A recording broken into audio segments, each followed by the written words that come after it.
Hello, and welcome to the College of Creation. My name is Dan. And my name is Michael. And we are Dungeons & Dragons DMs who love to homebrew items, spells, creatures, and features for D&D. And this is a show where we make new homebrew every single week based on prompts that we get from our community. And this week is a continuation, actually, of the last prompt that we got. The last prompt that we got was to create a 5-room dungeon based around the concept of dreams or nightmares. Such a good prompt. Yeah, really fun. We haven't done anything like this before, and so we thought it would be really fun for us to play through each other's dungeons instead of doing our standard presentation style. So last week, Michael, you played through my dream dungeon, the dream of Enzo Sabia, the draftsman. And now I'm very thrilled to be playing through your dungeon. I have my character here, all ready to go, and I can't wait to see what you came up with. I can't wait to see you see what I came up with either. Good. So a little bit of preamble about this. This is not a typical dungeon that I would make. Are you aware of the bubble episode idea? Oh yeah, definitely. From television and yeah. I'm not necessarily a very specific thinker as far as what I like to do when I DM, but I do fixate sometimes. And this past week, I have had a fixation with the idea of what if a 5-room dungeon was a bubble episode. And how can I possibly make a 5-room dungeon out of one room? Ooh. Is it possible? I did not get there. I didn't make it truly one room, but I do only have a map of one room, and I think that it works. I'm excited. So we'll see how it goes for you. Also, you're not going to be playing as this character the entire time. So we'll see how this goes. Okay. I get really excited about running games, and part of that comes from me just putting myself in an uncomfortable position on purpose. Sure, yeah. So like I have a lot of this written out, by the way. And the 4th and 5th room, no notes at all. Great. It's all purely based on choices that you make in the front half. So we're going to experience the back half of this dungeon together in real time. Sounds great. Figure out whatever it ends up being is whatever it's going to be. So let's get right into it. Yeah, set the scene for me. I call this Sub-Level 4B. That is the title of the dungeon. So I will drop you right into the situation. You currently are not playing as Flandon Browers. You are not a green dragonborn. You are not a druid.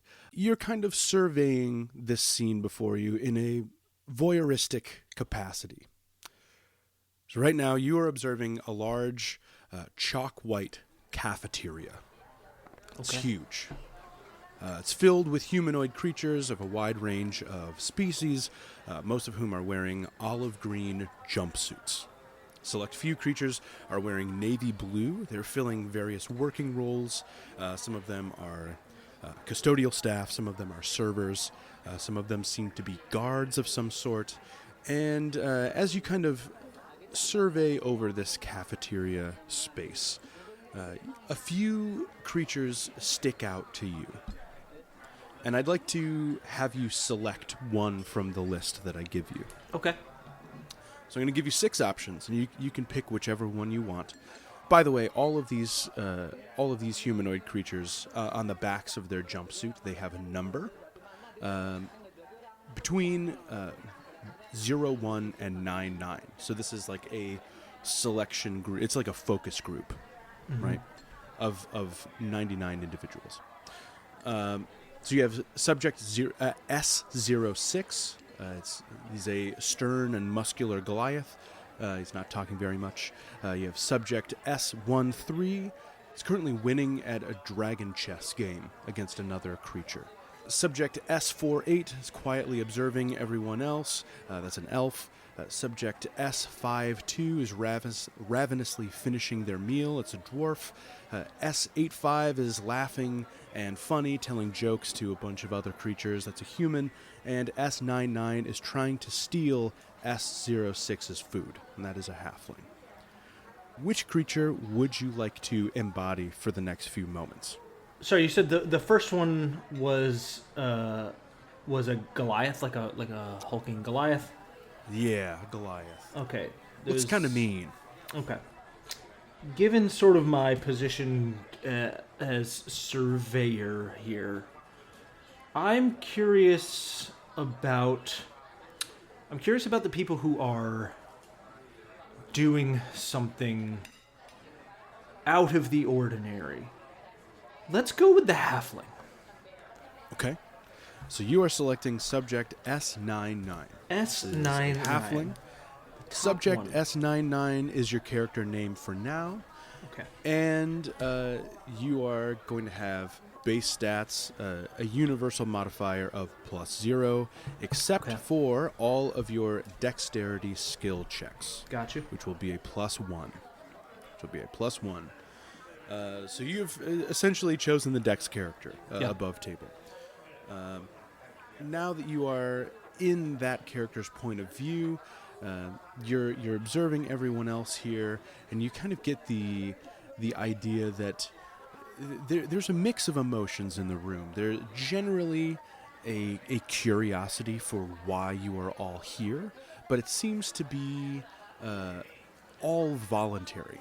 All of you are there, none of you are there against your will. It is not a detainment situation. It truly seems like you're just all kind of in wait for what is happening next. Okay. Would you like to do anything before the story progresses? As subject S99. Well, if I'm trying to steal some food, let me try and steal some food. If you'll remember, you are trying to steal from the Goliath, so let's see how that goes for you. Oh, that's the one, huh? Okay, well, I have landed in this brain in the middle of this action, so we're just gonna play it out and see what was about to happen. Anyway, ooh, boy, that is a natural one. The Goliath is gonna catch you red-handed. Whether you're a thief or not outside of this setting, it certainly doesn't seem like you're a very good one, and the Goliath almost laughs at first. He'll give you a hearty chuckle, as if to say, "What were you even trying to do? It was so obvious what you were trying to do right in front of my face." It's such a poor attempt that he's not even mad. He's just kind of sad for you. Yeah, that's he'll fair. grab your hand. He'll grab your hand, not rough or anything, almost gentle. Next time, buddy. And just pick you up by the back of your shirt, fully off of your bench, and sit you back down further away from him so you can't try and do it again. Like you need the extra calories, pal. He will give you kind of a half smile, moving his tray of food further away from you, just in case you try and do anything. He knows just as well as you that there's nothing on your person. You would know that you don't have any of your normal gear. For all intents and purposes, everyone here is a commoner, right? We'll say that you have roughly 7 hit points. Everyone else seems to be about the same level. And as a new wave of food is sent out to some of the tables around you, you're starting to get a bit antsy. You smell the smells of instant potatoes and some meat and day-old vegetables that have been kind of steamed. As all of this sensory input is starting to make you dizzy, you see a group of creatures, also humanoid, mostly human, walk into the room kind of from a sub-hallway that most of the other creatures in the room kind of like keep peering over to. So leading the pack. There are maybe like 5 or 6 of them. In front, very clearly the leader of this group of individuals. She is a human. She has glasses. She's wearing a white lab coat with a kind of a large pocket watch on the front, a green blouse underneath, and she has kind of a light blonde, whitish hair. Even though she doesn't seem to be very old facially, her hair is quite white. And she will introduce herself. She'll say, "Good morning, subjects 01 through 99. My name is Dr. Lydia Haller. Thank you for volunteering your time for this study. The information that we gain over the next few hours and days will be invaluable to us, and ArcanoTech is deeply in your debt. The first round of experiments will make use of the following subjects," and she will hold out her hand, and one of her assistants behind her will produce a clipboard, give Dr. Haller the clipboard, and she will start reading off numbers. She'll say, "The following subjects, please come up with us." That's subject S13, S48, S85, S52, S06. And she says that you see the Goliath that you had the encounter with kind of stir in his seat and kind of flatten his shirt, getting ready for whatever is to come. And then she's about to say a 6th number, and one of the other assistants runs up to her really quickly, whispers something in her ear, and you will see Dr. Haller scratch out something on her clipboard, circle something else on a different section, and she will then read out, "And S99, if the 6 of you could please follow us." Hey, my number's up. All right. The rest of you will remain here until one of my colleagues calls you later. Again, thank you all so much. And you see the 5 other subjects, along with yourself, that were called, stand up from their seats. A few of them are trying to finish their food really quickly to make sure they have some sustenance for whatever is to come. A few of them just leave their trays as they are. The one that was playing dragon chess tips over his opponent's king, a climactic checkmate as he walks away from the table. And the 6 of you end up following this group of doctors down this corridor. As we sort of proceed down the corridor, I will I'll sort of sidle up to him and try to, under my breath, try and say, "So, what do you think this all is? Eh? You get any sense of what exactly this exercise is?" Who cares? I'm just in it for the payday, you know? Well, sure, of course, we all are in it for the payday, obviously, but, I mean, you're not curious? If I'm being completely honest, my wife signed me up. She said something about the brain. The brain? I think they're gonna be in a short supply of results when they talk to the big boy, huh? Oh, yeah. He lives a few clicks down the road from us. Definitely a few rocks short of a mine shaft. And eats like nobody's business, too. Oh. Him and me both, buddy. Roll a perception check. That is 12. I suppose this could be retroactive too. You get the idea that really nobody that was in the cafeteria or in this smaller subgroup knows much about what is happening. There's a general idea that there's going to be some experimentation. It's generally known that it's non-invasive as far as going into the body. It seems to you, as a person of standard intelligence, that it could be intentional, that they found subjects that wouldn't try and ask many questions. It seems like there's a general air of apathy as far as needing to know what this thing goes. Gotcha. Okay. So you follow Dr. Haller and her colleagues down the hallway, it eventually leads to an elevator, and she'll file you all in. Okay. There is an attendant in the elevator to whom Holler requests 4B, please.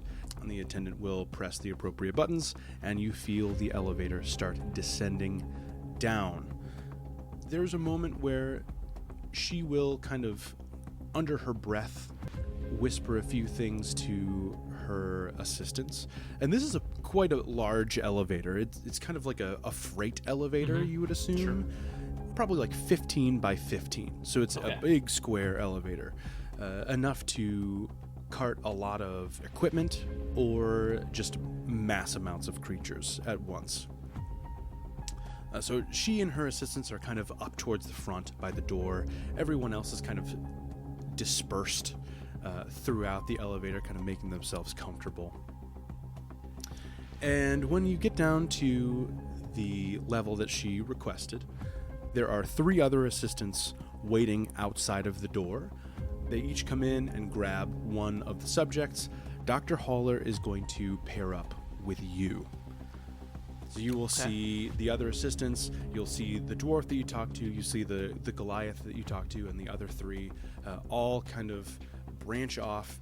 They are taken to different doors along this long, narrow hallway. It's dimly lit. There's fluorescent bulbs, a few of them flickering. The air smells musty and damp, and is certainly not the type of place that you would imagine being fertile ground for good experiment results, right? Dr. Holler leads you through a closer doorway up to your right, and this is into a room that is split into 2 parts. Okay. I think I'm, starting to get a bit nervous isn't quite the right word, but that sort of strangeness is starting to pique my curiosity a bit. So this room is split up into 2 halves. The first half is kind of a narrow control room or an observation room. Okay. Its walls are bare. Directly ahead of you, there are 3 large desks, and they're all positioned in front of a huge observation window, invisible glass. And the second half, on the other side of the glass, is a much larger room. It has 6 metal cylinders off to the left side. They're very large, and a single bed to the right. There's a mass of cables that covers the floor. They're running from the cylinders over to the bed. Separate cables run from the bed towards the wall that leads towards the observation room, and kind of every which way. You see in there are various plugs and switches and cables running all over the place. There are a few smaller cables connected to nodes on the bed that you would assume will eventually be connected to you somehow. And Dr. Holler will walk over to the center desk, and she'll say, you may take your place on the bed inside of the plug-in bay now. Thank you again, Subject S99. We appreciate your willingness to assist our neurosynthesis department. Today we're experimenting with the inorganic creation of dreams. And she'll kind of go on to explain the purpose of the day, being the implantation of your player character, your subject character's dreams into a host, and kind of vice versa. So they're trying to assimilate your dreams with another person somewhere in a different room. She'll say, you'll be asleep for a while, and I find it best for subjects to feel comfortable in their space, so please take your time, take a walk around the observation room, walk around the plug-in bay in there, stretch your legs. Just let me know when you feel ready to begin. Let's see here. That's cocked. At first, Subject 99 kind of looks around a little bit overwhelmed by the level of strangeness and technology and just the sorts of things that he has not really encountered before, all very foreign. And then Dr. Holler begins using words that he does not fully understand. What's this? That's neurosynthesis, Subject S99. Neurosynthesis. She'll kind of sense your unease, and she will take a moment and kind of walk back over to you and place a hand on your shoulder. And when she does that, please make a wisdom saving throw for me. Ooh, please. yeah, sure. That is another natural one. You immediately feel at ease. You feel so calm. You trust her implicitly. I realize that's a lot of large words. Let me try and explain it more simply. Sometimes, when creatures such as yourself, halflings, humans, the mortals among us, experience traumas and suffer the rigors of the world, it takes a bit of prodding to find themselves again. They retreat within themselves, within their subconscious. What we're doing here today is experimenting with the possibility of creating new and sustainable dreams for such creatures, so that maybe those traumatized might be less so faster. That makes sense. Yeah, I think I get it. I'm just gonna lay down in the bed and go to sleep, and you're gonna do some experiments with what my dreams are doing?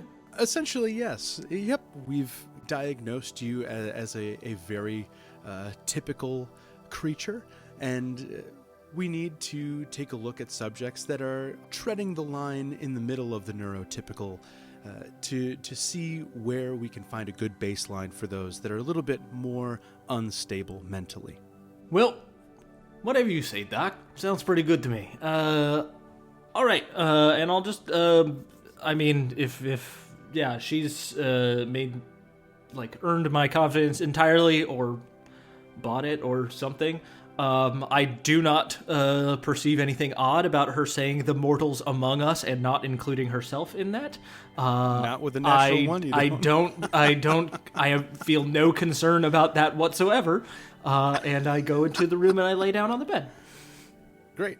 As you go into the room, you do notice something on the desk.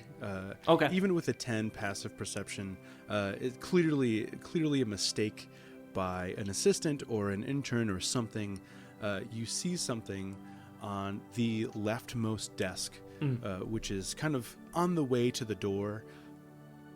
She is now plugging things in and checking settings and getting everything set up to check your vitals once you get in there. So she's not really paying much attention.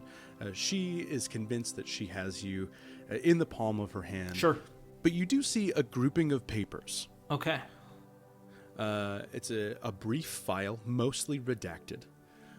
In this file, you see a picture of a green dragonborn. You see the name Flandon Browers. And according to this file, it seems like Flandon, in his life, has taken an insurmountable level of bodily damage. He is currently being kept on life support here at ArcanoTech somewhere. And it seems like it's just for the purposes of this experiment. And everything else is kind of redacted. You don't get anything else from there. Be alive for this neuroscience experiment, this neurosynthesis experiment. Well, the doc said it was all in an effort to try and help those people transition more easily into the waking life again or something like that. So I'm sure it's all fine. I'm sure that, they are doing everything they can and they're doing what's best for this individual that I know nothing about. So yeah. You could walk into the plug-in bay. It is noticeably colder in here. Okay. To the point that you wonder how you're going to get to sleep. As you open the door and close it behind you, these 6 giant cylinders in front of you are humming. You couldn't hear them from behind the door, but they are humming, almost vibrating. They seem like they're put together well. You are not a scientist. Nope. But they seem to be fine. A few of them are rattling a little bit, but that might not concern you. I don't know. Is there anything that you'd like to do in this room before you lay in bed? I think, given that natural one, I'm still riding just on the, I mean, I'll take a look around just at, the bed, the sleeping situation, yeah, definitely not sure how I'm going to fall asleep with all of this noise from over on the side, but taking a look at the bed as well, I guess, to see if anything, like, does it look like just like a normal bed? Looks like a normal bed. Yeah. Okay. Other than the wiring that's kind of like draped over it right now. There's no like restraints, like leather restraints or anything like that on the bed. No restraints. It seems like they are going to rely solely on you being asleep. Okay. And does the door lock behind me? Is it like sealed and locked? Like I'm thinking like a walk-in fridge kind of situation is what I'm imagining, where like it's a big heavy door that like seals on the way in. But is it openable from my side? If you try it, it'll open back up. Okay. It doesn't look very heavy. It's not Okay. hard to open. Give me an investigation check, though. Sure. That's a 13. I think that you would remember just a simple locking mechanism on the other side, Okay. but there's nothing on your side. Okay. Got it. Okay. Sounds good. She didn't move to lock it when I entered, right?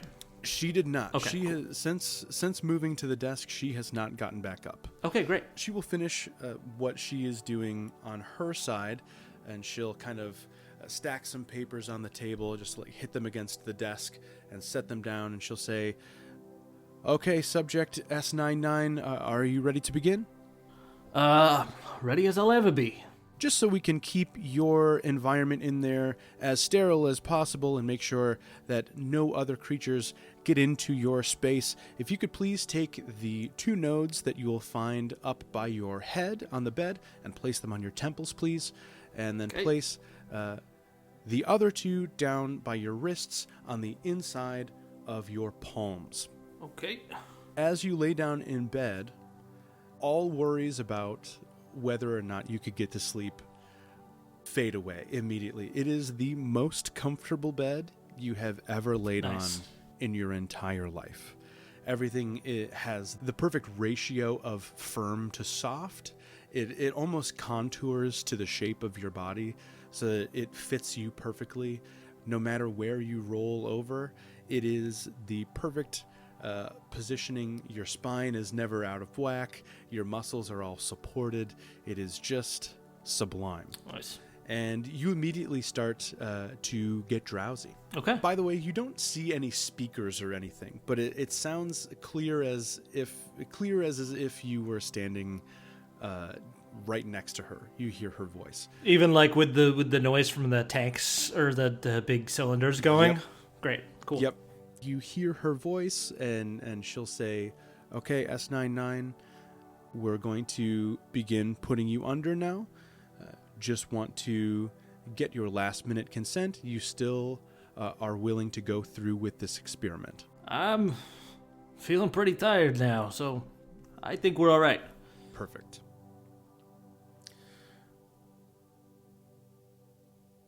You stand up. You feel strange. You feel tall. You're a bit groggy. It doesn't smell like the room you were in. It's warm. Tropical almost. Ooh. You look down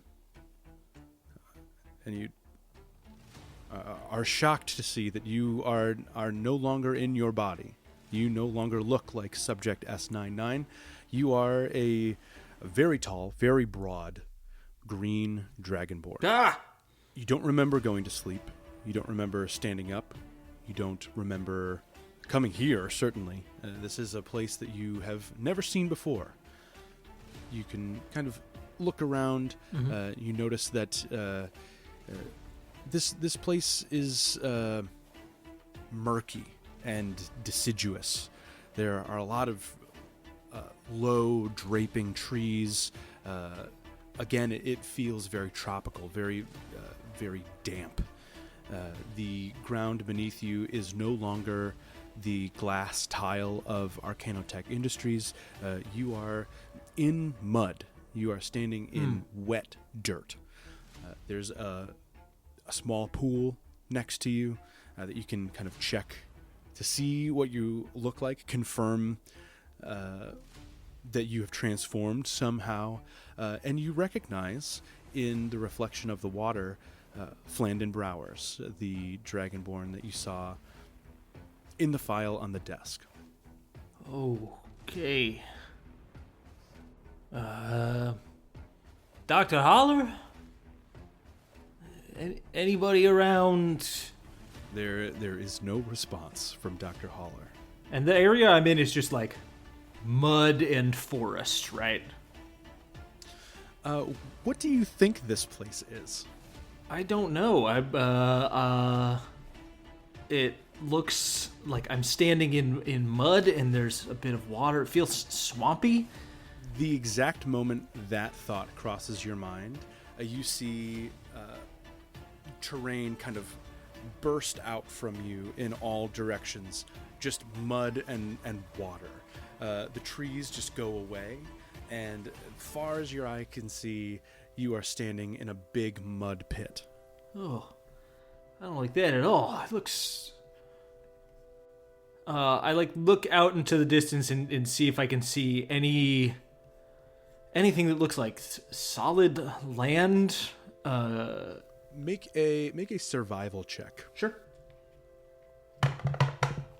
Survival for this character is quite good. 19. With a 19, you do see some solid land. You get your bearings, and again, you're surprising yourself that you have this capability to just know things. You've never felt this kind of mental fortitude before in your life. You've also never felt this strong. You physically feel incredibly healthy.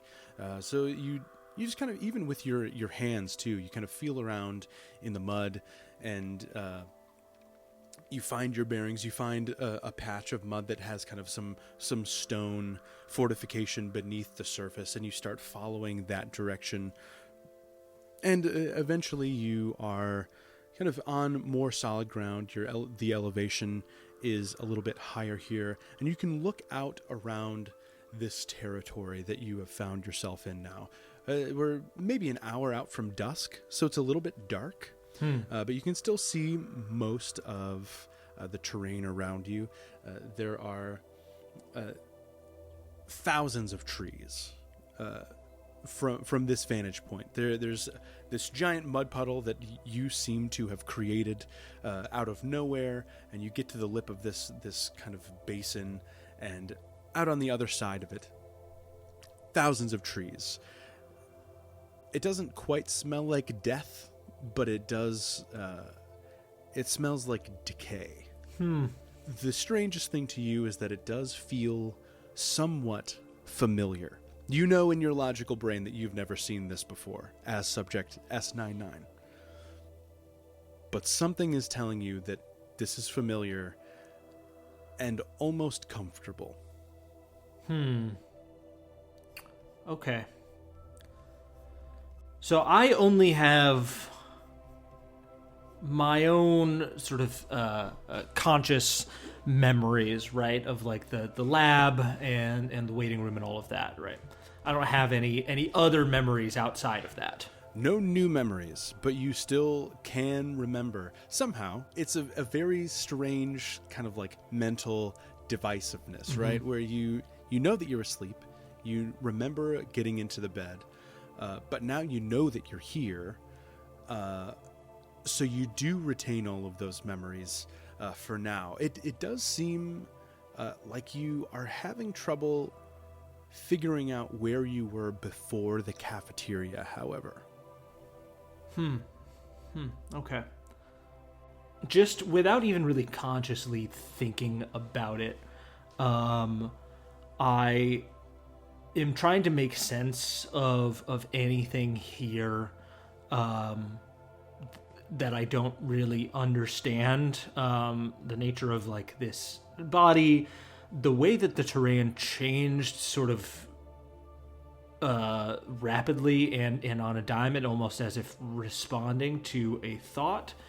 I am just in the process of just sort of thinking.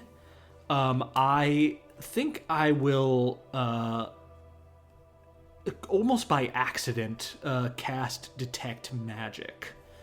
Okay. Maybe something deeper within my sort of subconscious will reveal something going on here to me. Yeah, that as you cast, this is a completely new sensation for you. You hear a voice in your head, very slow, kind of gravelly, deep voice, grizzled voice. And it says, That was the right move, kid. Oh! What? I will sort of ask who's there, and similarly, without really intending to do so, I will cast message, even though I don't think that whoever this is on the same plane of existence, or whatever it might be, or has a physical form, maybe even. But I will attempt that at least to ask who is that. Notably, also, when I speak, does my voice sound like my voice in my head, or does it sound like a different voice entirely? good question. If you say anything out loud, your voice sounds exactly like the voice that you just heard in your head. Oh. Okay, interesting. Who's that? What? That's me. Well, you're using my body. May as well have some input on what you do with it. Sorry, I'm not entirely sure I understand what's going on here. Gosh, this voice is wild. Do I get anything else off of my detect magic beyond that, like, voice in the back of my mind? No, you're good. Absolutely. Absolutely. This entire place lights up like crazy. Ooh. So, first of all, you could assume now that you have kind of this shared intellect with Flandon, he's kind of assisting you in your processing of this entire thing. You don't know what the dream spell is, but Flandon does, and he kind of helps you get to the conclusion that you fell asleep so easily because you were influenced by illusory magic and things of that nature. There was definitely some arcane assistance in your falling asleep and then being transported into this place. As you cast it, as you start seeing things through his point of view, magically, you start to pick up on patterns of how this place works. There are trees everywhere, but they're kind of aligned in rows almost. It's like a very analytical in how everything is put into its place. Everything is a slightly different shade of green and yellow. They're all kind of in those like bright earth tones. That's how they're lighting up with your detect magic. Mm-hmm. And it almost looks like a computer chip would look, like a circuit board. Mm-hmm. All runs parallel to each other, and that's how this whole landscape looks. So, I'm asleep. You're dying? I'm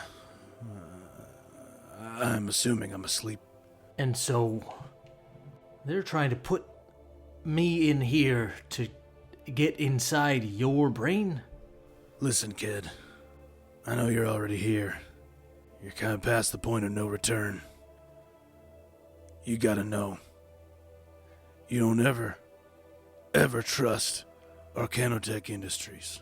You hear me? What are they doing? What are they doing to you? They've been failing these experiments on purpose for years. They're no closer to their neurosynthetics than they were 10 years ago. They're just trying to get information from me that I would have elsewhere taken to my grave. What happens when they fail? These experiments? I don't know. I'm dead. I'm starting to worry that I won't get a chance to leave here. Now you listen here. We're gonna make sure that you get a chance to leave, alright? We're gonna find what they want you to find. We're gonna push you out of this dream, and you're gonna run far away from that god-blasted place as fast as you can. It's gotta be something big if they're keeping me on life support. Here in this place, this was a battle I fought decades ago. A couple of troops of mine and I were sent in to find a weapon. Maybe if we can find that, maybe that's what they're looking for. We need to look then. How do we look? How do we look more effectively? You know this body better than I do. Do you have any special sixth sense or something for... You were the one that just made that mud puddle about a mile wide. Think about it, kid. I did that. Mm-hmm. Maybe I can do something similar. And I would like to cast something like a mold earth just to test and see if I can manipulate this space in a more significant way. Yeah. What specifically are you doing with mold earth?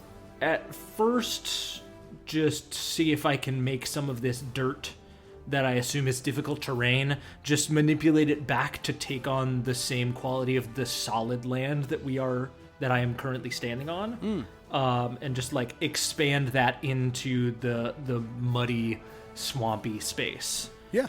Just kind of as a way of dipping a toe into the manipulation of the space. Yeah. So you get the idea as you're casting this. The intentionality of what you do here matters a lot. Mm-hmm. You can cast mold earth. The range is tripled. Okay, cool.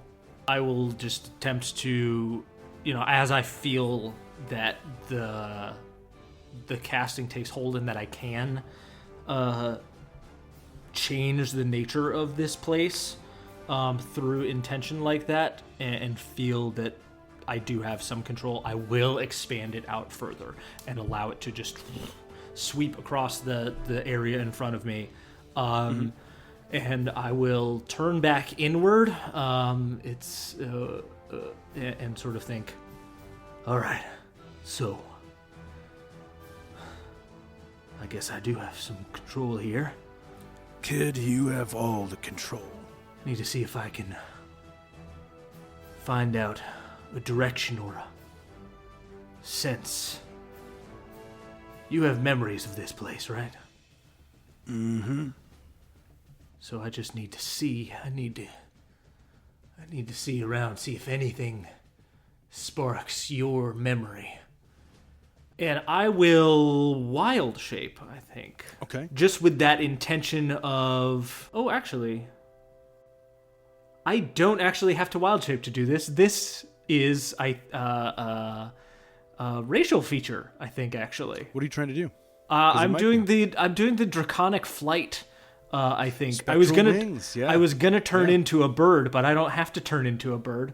I can use a bonus action to gain temporary flight for 10 minutes with spectral wings. So I will just look up and think, I need to see more. I need to get higher so that I can see more. And as I think that, I will rise up into the sky on spectral dragon wings that I did not know that I had, and fly as high as I can to get a bird's eye view to see if it jogs anything within Flandon's memory of this space.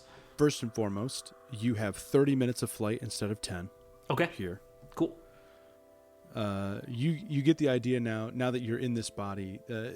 This is like humans jumping on the moon for the first time, where they touch down and they're like, oh wait, we have all this extra rope that we have to play with in this unstable place. You elevate yourself, and as you gain a further lay of the land,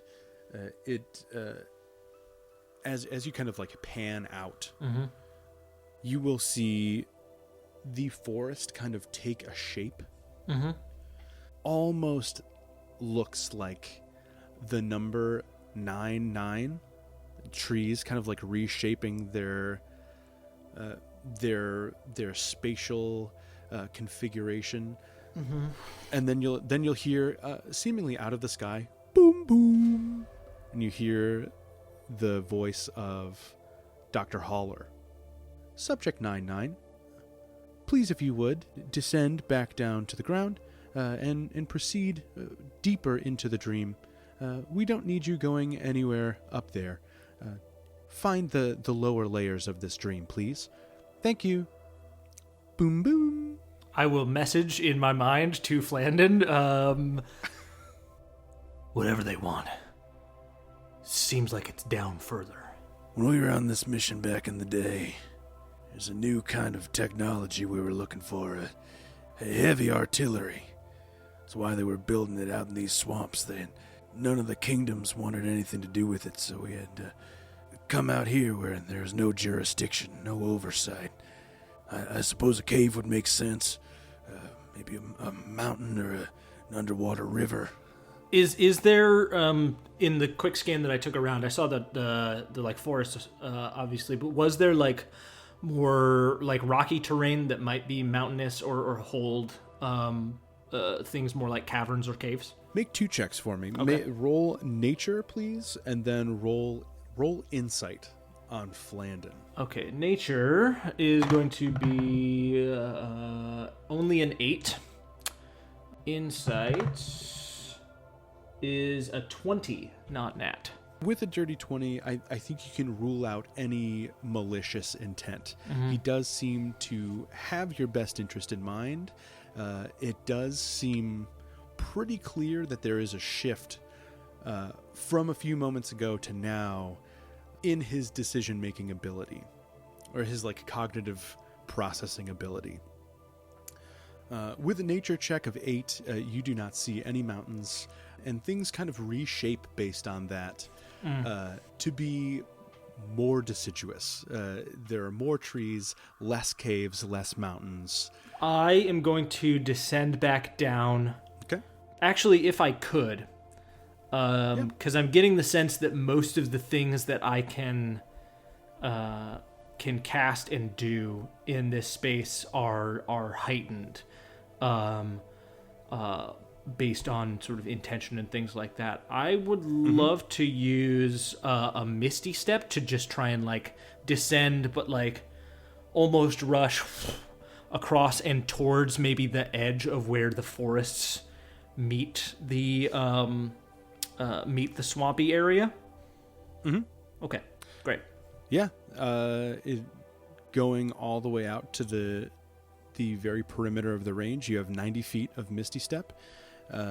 You can easily poof right down to the edge of this tree line that you saw before. It even kind of like recedes to meet you. Okay. You are getting now the idea that the more confident you are in your choices, the more willing this place will kind of bend to help you get what you want. Can I use, now that I am on the solid ground, it's like dirt and earth beneath me, right? Mm-hmm. I would like to use meld into stone to just descend further down. Go basically straight down. Like I have gone from flying, I've like Misty Step, like rushed to the edge of the forest here, and now I'm just going to sink slowly into the ground and just try and go all the way through to whatever is beneath. Yeah. Incredible. This has a crazy duration now of an entire day, if you need it. So you start sinking down, and as you're going, it seems like the ground around you is just like squeezing you down. It's forcing you faster and faster. It gets to a point where it's almost alarming how quickly you're shooting through the ground, like burrow speed. Yeah, like a rocket going downwards.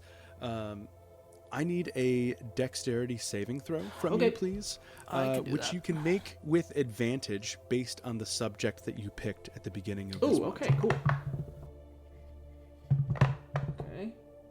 Ooh, first one was a 7, so that's a total of 9. The second one is 18 total. Great. Yeah, with an 18, you do succeed, definitely.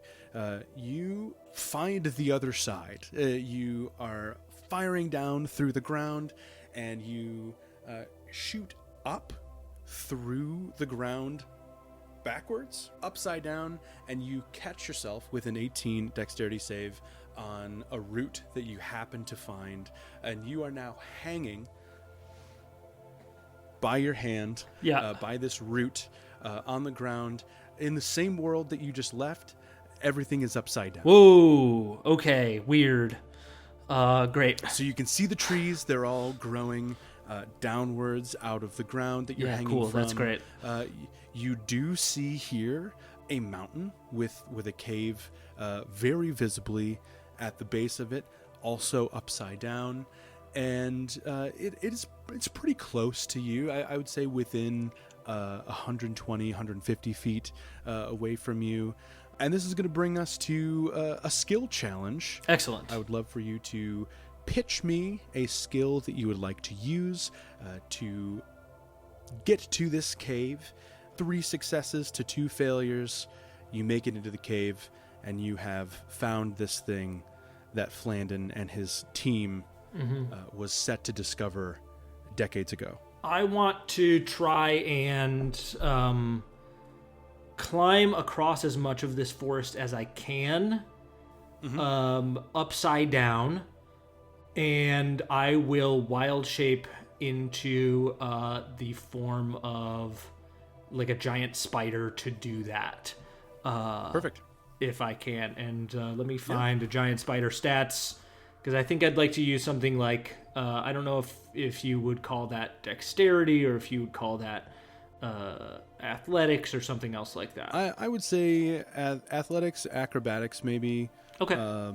I would even give you nature or survival, since you're becoming a spider. I will gladly take survival if you'll allow it. Yeah, go for it. Okay. Ooh, that's I mean, even with a not as good roll, that's still an 18. Okay. Yeah, that is definitely success. Great. And you start making your way through this brush all upside down, and it's really disorienting. Even looking through the faceted eyes of an arachnid, and having that kind of heightened perception of what is happening, it's really strange to be going through this area, walking like normal, but feeling that gravitational pull upwards. The strain on your body is severe. Yeah. Even in this world that is not fully real, it feels very, very real to you. You get to a section where the trees are so compacted together, it's so thick that you can actually kind of move down off of the ground where you were holding on, and you can walk on branches upside down now. Cool. Towards the mountain. When I arrive at the maybe more of a swampy area, I will come back into my own body, and I will try and cast Control Water just to move the water to flow towards the mountain and try and just ride this river that I am creating in the moment. Okay. Pitch something different if you feel this is unfair.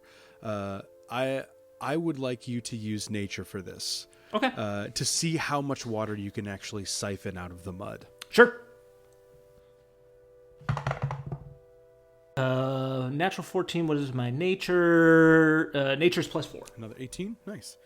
Yeah, with an 18, there is a significant amount of water in this soil here. You can slowly start kind of siphoning it out, and it kind of pools in the air in front of you, and you have 50, 60, 70 gallons of water that you can manipulate. It's just there in front of you, however you would like to use it. That is 2 successes. Nice, great. In terms of skill challenges, how much leeway do I have to invent things in the narrative? Go for it. I Okay. mean, this is a dream world, so you can do whatever you want. I, as a player, am concerned about how much Dr. Haller has control or visibility into this dream, and awareness of what is happening. And so I am trying to hide that intention as much as possible. Maybe there is another beam boom, notice of Dr. Haller trying to give a warning of me stepping outside of the boundaries or something like that. I don't know. My intention is to try and hide my own intentions from her, if she can indeed read any part of my thoughts or anything like that. Okay. Above table, she definitely can, and Yeah. she definitely does see what you're doing. Whether or not she understands that you are in communication with Flandon, Right. I don't think that she knows that. Okay.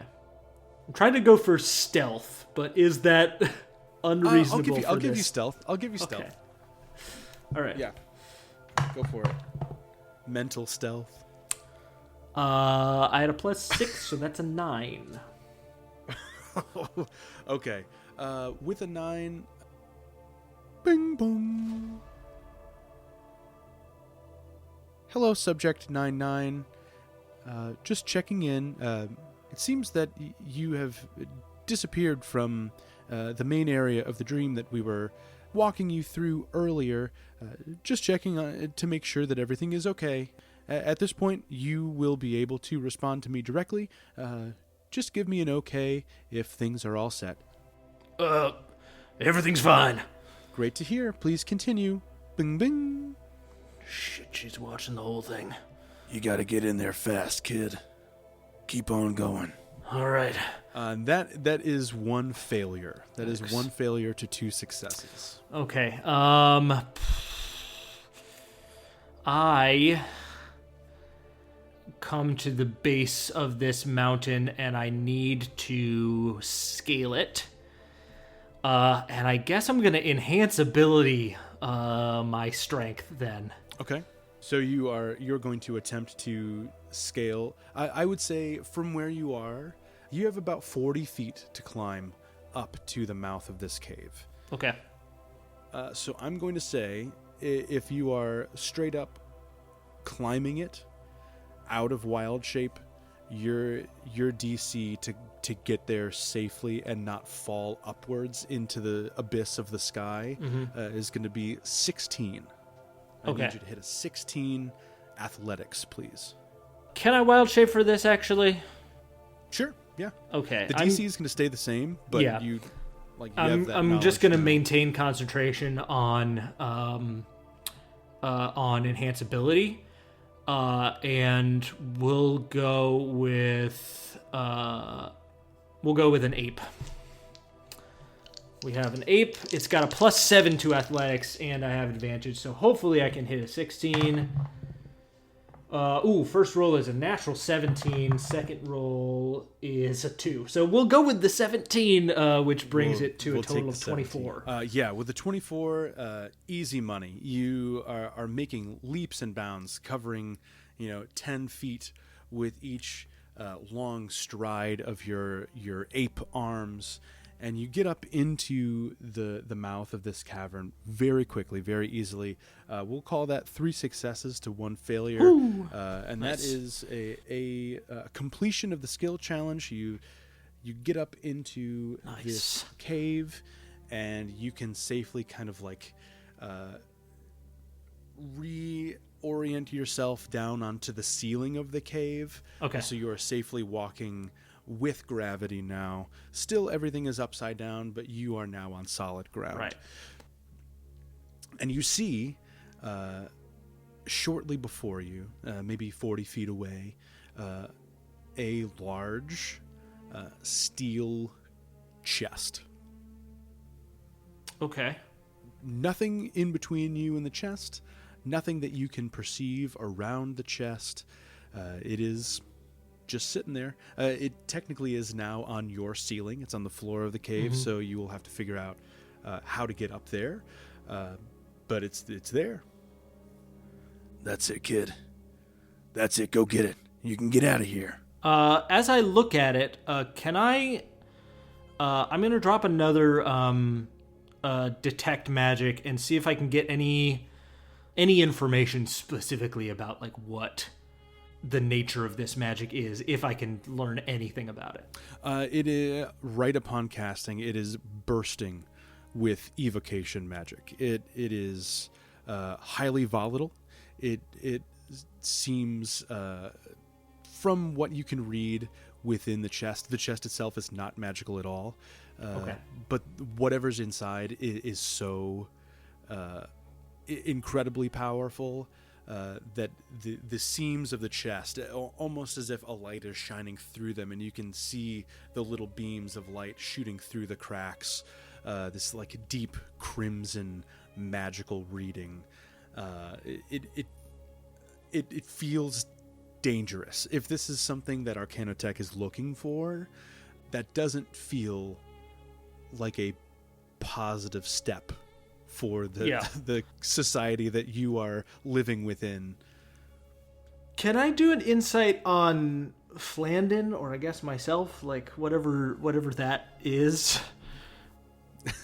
Sure. Just try it. Like I'm sort of starting to feel like I understand, why ArcanoTech might be interested in such a thing.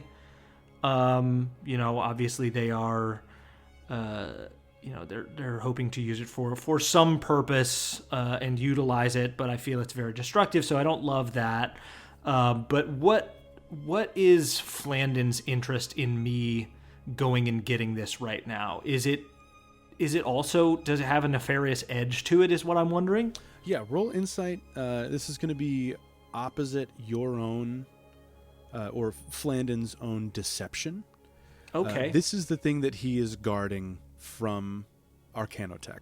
So he is going to try, he doesn't care who it is, he is going to attempt to his very last will to deceive. So I will roll deception. Okay. On behalf of Flandon, and you can roll insight on behalf of Dream Flandon.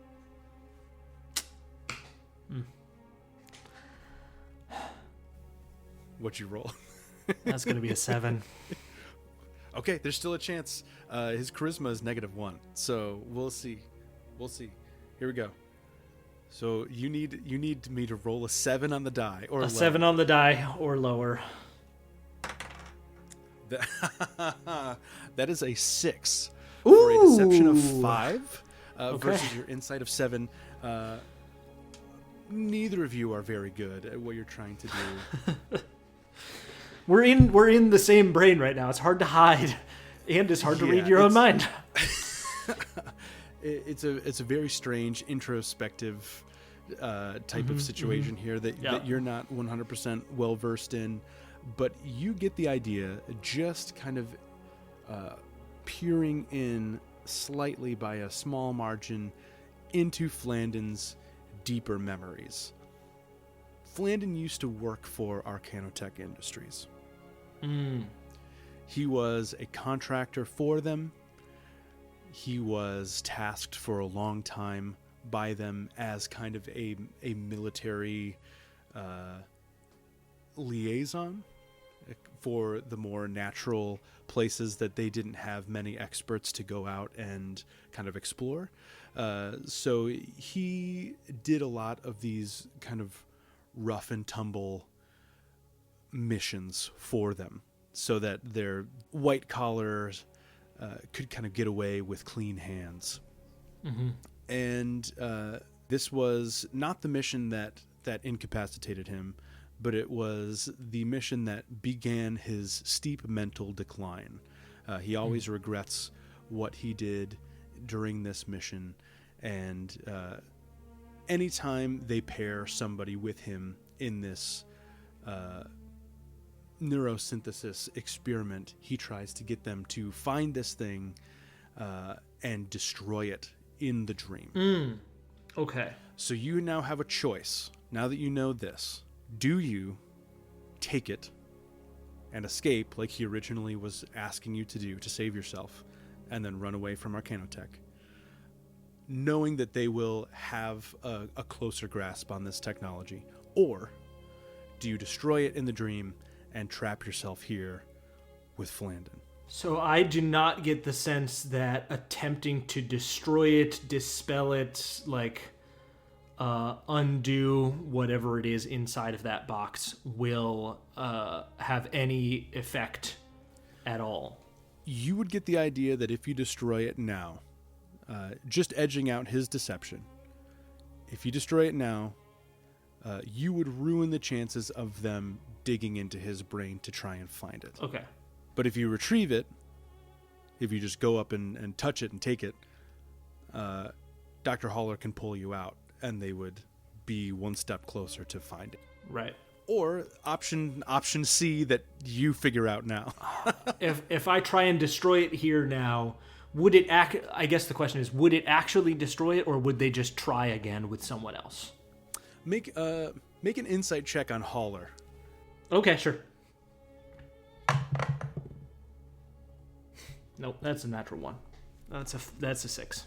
Boom, boom. Subject S99. Statistically, you are taking longer than you should be taking to get this done. Just wondering if everything is okay down there. I momentarily lost visual contact on you. You may now respond. Is everything okay? How many? Excuse me? How many others have been in this body, in this dream before me? She's going to drop the facade immediately when you say that. And in this next bit of dialogue, you get the idea that you are much, much more disposable than had been made clear to you when you signed the waivers and contracts and went in to lay in the most comfortable bed you've ever seen in your life. Now you listen here. I can control everything about what you're doing right now. Not to mention, I have your unconscious body 10 feet away from me. Be very careful what you do next, or you'll join the pile of bodies miles high that have come before you. I'm going to make wisdom saving throw. Okay. I think I'm going to make it as subject S99, though. Are you rolling for fear? Yeah. Love it. Okay. I think something about the memory and just that regret and that just that feeling of wanting to be able to go back and do something differently, having made a grave error in misplaced trust, and feeling that madness creep in on the periphery of my own consciousness from Flandon. His consciousness has steeped further into mine, I think, at this point, and is maybe distracting me from a conscious awareness of that unconscious body in the lab room, and that anger is superseding anything else. For better or for did worse, you roll for I rolled an 18 on the die. Let's go, Subject 99. So Subject 99 doesn't get scared as she says those words, just sort of thinks, there's no winning here, is there? That sort of directed inwardly at Flandon. As steeply as he has appeared to decline throughout this dream, you have kind of this final moment of clarity from him. To clarify, before I say this, S99 is going to side with Flandon here. Am I reading that correctly? I'm Or trying at to least get a try and sense stand up to of Holler. like the very last, if I can get one last moment of lucidity from Flandon as sort of a final word here. Just asking, is there a better choice? Is there a good choice here? And just kind of waiting for what he says before making my final decision. But I think he's leaning in that direction for sure. Like I said before, kid, you're in control here. You want to take the fight to them, you take the fight to them. I'm not much of a fighter. From what I've seen in here, I think different. Everybody starts somewhere, kid. I feel like I had a little bit of a leg up. I looked down at the hands and the sort of that crackling magical energy, having seen my body turn into animal shapes, flying into the sky, controlling water and earth, and all of the elements, just feel like I didn't really start on an even playing field in this particular case, but hell, I guess better to have some control than give it away. And I will drop another enhance ability to go for wisdom. Okay. And I will cast Dispel Magic at the highest level possible, which is 5 on whatever is inside of the chest. Okay. A few things happen at this point. For you, in your perception, it feels like time begins to slow down. You see almost outside of your body, outside of Flandon's body, you see him cast the Dispel Magic. And as the energy is kind of leaving his hand, you can see it in slow motion coursing towards the chest. From a third-person perspective now, you're kind of hearkening back to this voyeuristic role that you, as a player, had in the cafeteria before you selected S99. And you're looking around this area, this upside-down plane of swampy earth, and upwards from the sky below you, you see a huge, just massive knife. Great. Coming up through the clouds. And it's coming towards you. And it's at that moment you realize you have a very limited amount of time. As Dr. Haller is rushing from her chair over to the door, unlocking the padlock, opening the door, rushing past the humming cylinders, sprinting across the tile floor, placing a hand on your chest. You can feel it now in your dream. And she takes a small penknife. And in slow motion, you can sense from outside of your body her hand slowly descending down. I need you to make... This is going to come back to the first choice you made. You chose the halfling who was trying to steal food. This is your chance to correct that natural one, trying to steal the Goliath food.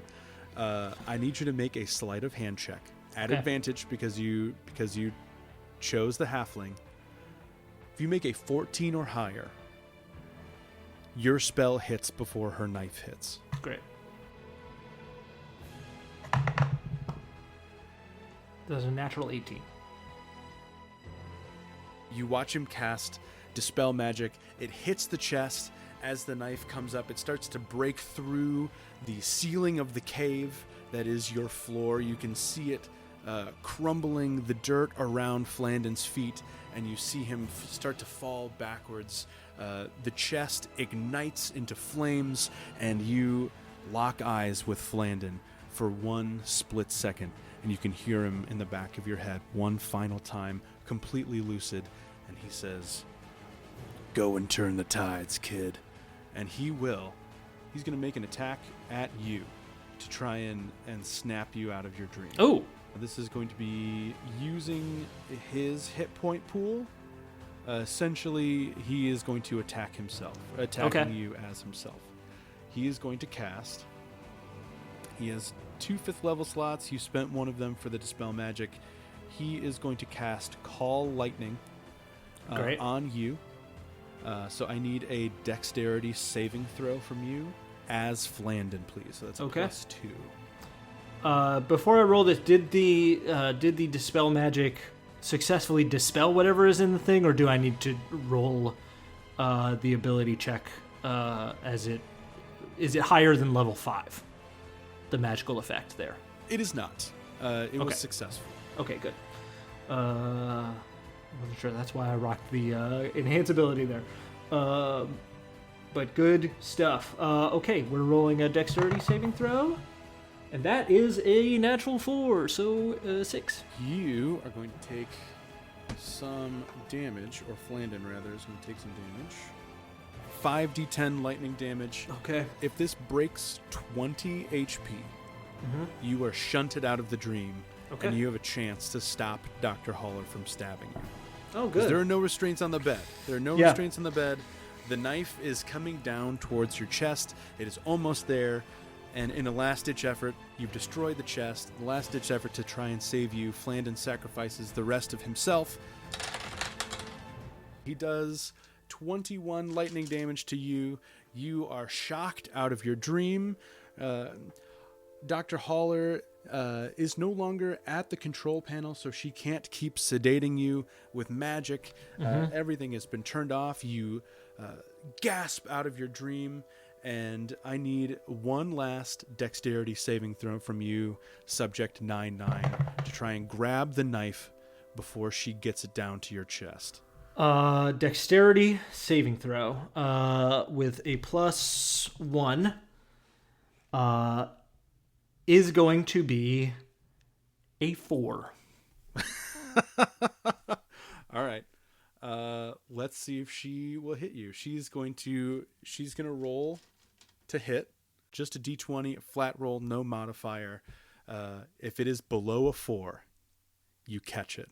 If it is above a 4, you're taking dagger damage. Yep. To the chest. And that is a 10. You wake up just in time. You try and grab her hand, but you're still groggy. You're still trying to comprehend what is real and what is not. You know that you've just helped Flandon, kind of, by destroying his memory and not letting that get out into the world. But as all of this is kind of rushing back into your consciousness, you feel the sharp, hot pain of a blade plunging into your chest, and the last few images you see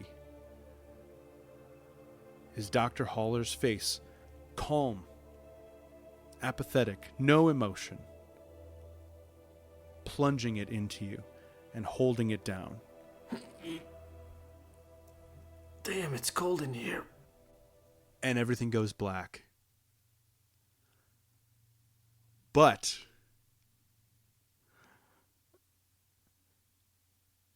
you stand up, you look around, you smell faint decay, and you look down almost as if you are watching your own body appear in a swamp. Trees, thick, deciduous. And you realize somebody else's consciousness is operating in your body down below you. And that's where we will stop for today. Yep. Weirdly, a couple similarities between our dungeons. Not a ton, but yeah, definitely. Not a ton. There was a quality that felt similar there. The invasion and control of dreams and dreaming. Very cool. I like that a lot. I was going for the bubble episode idea where like this whole thing technically is taking place inside of this room, right? You're plugged in. I had a few backup scenarios in place in case you woke up earlier. I think I had some scenarios like weather-based scenarios if you got struck by lightning somewhere else. I had a scenario where it would shift to a nightmare where they didn't find the thing or you failed the skill challenge and then you fell up into the sky and you had to you were kind of like popped out of the dream and a nightmare creature from the dream came back into the space with you and you were kind of like fighting alongside of Dr. Holler. Ooh, interesting. So I had a couple different ways that I thought it might go. Again, that the fifth room, no notes written down. I had nothing written down. It was just based on vibes, what you had decided to do along the way. Yeah, just vibing it out. But I like that. I thought that was really great. Yeah, I think that was fun. Very cool playing. Yeah. And I like the sort of adjustments to the spells and abilities based around like that idea of intention. It was very fun to like have like picked all of the spells here, but then also know that like, well, the person who's actually occupying this body doesn't actually know they can do any of this right away. Right. So it's a matter of like testing it out and finding out what might make sense from an intention standpoint, and then seeing the spell that would take place based on that intention, which is a cool and fun way to play sometimes. I like the idea of just accidentally casting spells. Like you get into the body and you're just like, oh, this body would detect magic. I'm just going to do it, I guess. I don't know what it is. I don't know what I'm doing, but now everything is bright and shiny. What happened? Right. Well, and like there's a tough thing. There's an idea that is there, I think, for a very fun one shot with brand new players who don't know any of the spells, who don't know what any of the spells do, and like all you maybe would tell them at the beginning of this thing where maybe they are in a situation like this where they're occupying a body that they're not familiar with, or they have some sort of memory loss about who their character is, where like you know, they know they can cast spells, but they can't quite figure out what any of the spells are. And as they state their intention, you add a spell to their spell list, right? You tell them what spell is cast via that intention, and that kind of gets added. It requires sort of an encyclopedic knowledge of what the spells are and what they do at a certain level. Yeah. But there's a fun idea there. It's just harder to... Yep. It's harder to make that happen organically or make it feel organic if you, as a player, know all of those abilities, right? Like I did. Like you know what your character is capable of at a meta level, and you're trying to invent ways for them to know those things on an in-game level.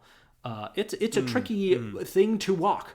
But I do think this is a very fun thing, and I feel like you having the other mind sort of present in there as a vocal participant helps to kind of guide that experience and make it feel not so... Yeah. Because it can be as directive as you want it to be. It can be very laid back and just kind of like there along for the ride, and you can kind of like play with the finality of it. Like it could be so far gone that they have no idea and no help to you, or they could be very aware and very present and kind of like tutorial a new player through how things are going. It was a little bit the role that Enzo played in mine, just in a slightly different manifestation, in a slightly different way, but yeah, I like the ArcanoTech lore. Some of the other stuff coming in there, still getting like, you know, good BioShock, Control, all of these vibes from it, and I think that's that's pretty fun and cool stuff. The other thing I'm thinking of is it would be very cool. Like I know there are a number of TTRPGs out there in which all of the players at the table are controlling a single character. Like you're going through a scenario with a single character. And you could definitely develop this into a multi-person module where multiple people are put under, put to sleep, and then all of them inhabit the same body simultaneously and like share and trade control over Flandon. And maybe you could expand it out at that point to a larger module and a larger dungeons or encounter situation where you learn some more about this individual, and then the intention fully is to try and break this person out. And then you can kind of go back into the waking world and back into your characters to find this NPC that now on this very interesting level. You can see how this could, had things rolled slightly differently for me, that could have expanded into a whole thing further down. Because if I had been able to stop Dr. Holler from killing me, maybe I could have turned that around. Maybe I could have explored this room a little bit more and found that secret room. Found Flandon Flandon, right, separately, and checked and been like, oh, is he actually dead? Because he like died in the dream, or what's happening? But you can see it has potential to continue on further, whereas mine was definitely with the intention of not so much being a starting point to something further, but sort of set in the middle of an already ongoing adventure. Right. That's kind of fun. Yeah, I really wanted to try and make it like a drop-in thing that it can work for an existing party, but it also could be a starting point, or it could be an ending point. Like you go through an entire campaign with the goal of getting yourself on that list of 100 people signed up for this experiment. Like that's the end game, is to get inside of ArcanoTech Industries, and you finally do it, and like the big bad is in the dream. Or the big bad is Holler, or the big bad is Holler's boss, or whatever the case may be. But yeah, I had a fun time with this prompt. Yeah, thanks. I really enjoyed it. Thank you for playing, and it's cool. Thanks for making it. I had a great time. And everyone out there, thank you so much for listening. We hope you enjoyed this as well. We're going to have to roll for a new prompt, but this episode is so very long already. Michael, do you want to roll really, really quickly and we can figure out what we've got here? All right, here we go. Rolling on our table of prompts for what we're going to make next week. Here we go. That is going to be a 19, Dan. 19, we've got another subclass. This comes from Jared. About time. This is a ranger subclass inspired by a holiday. Oh, yeah. Any holiday you like. Obviously, immediately my mind goes to Christmas, but I feel like I have that well of creations is already pretty deep. So maybe I'll branch out to something a little less prevalent. We shall see what we come up with. But until then, thank you all for listening. Thanks for being here. And we will talk to you next time. Goodbye. Goodbye.